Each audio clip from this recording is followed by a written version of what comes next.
Today I'm with Rhonda Chambers, and you're a candidate for the Alabama Supreme Court. You would tell me a little bit about Rhonda Chambers.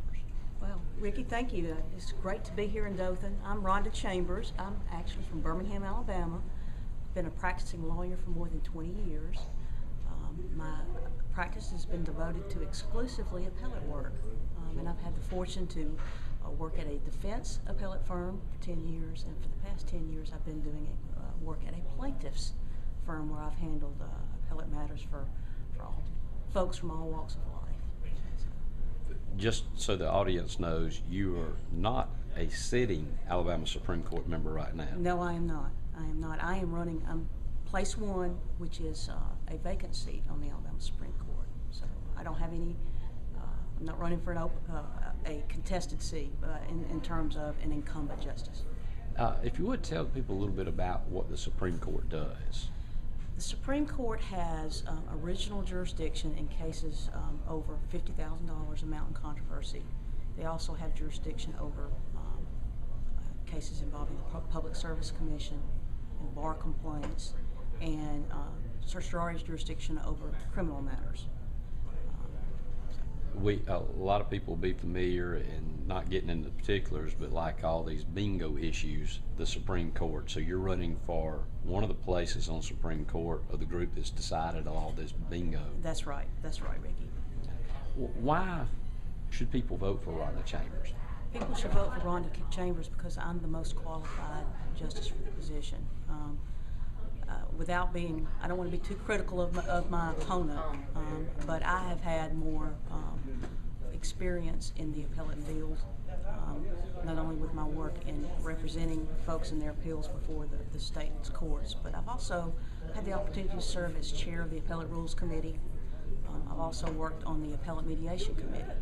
So I have more practical work experience before the appellate courts. For the people that don't know appellate and appeals, the Supreme Court does not have a courtroom where testimony is taken. Is that right? That's right. That's right. So how do you review cases on the Supreme Court? If you don't take testimony, what do you do? You review the record.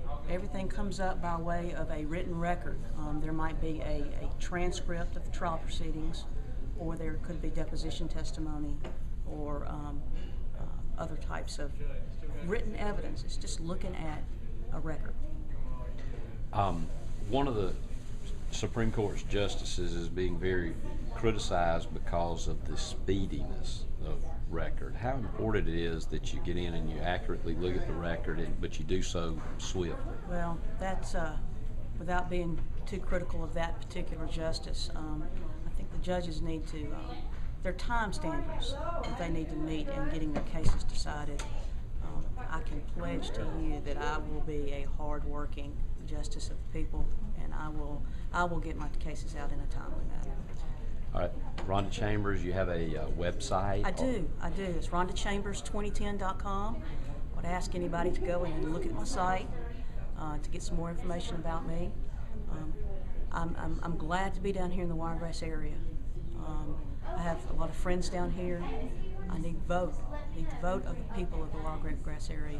November 2nd, Rhonda Chambers.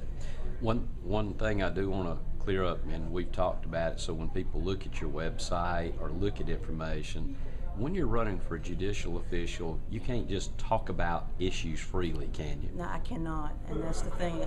From the rules of judicial ethics prohibit a candidate from talking about issues that they may have, that may come before the court and that they would decide.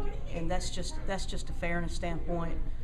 You really don't want me to go ahead and tell you how I might rule in a particular case, because that would be, in a sense, maybe seen as maybe buying off a vote there. Plus, you have to look at all the evidence that's right. before you. That's right. So. Okay.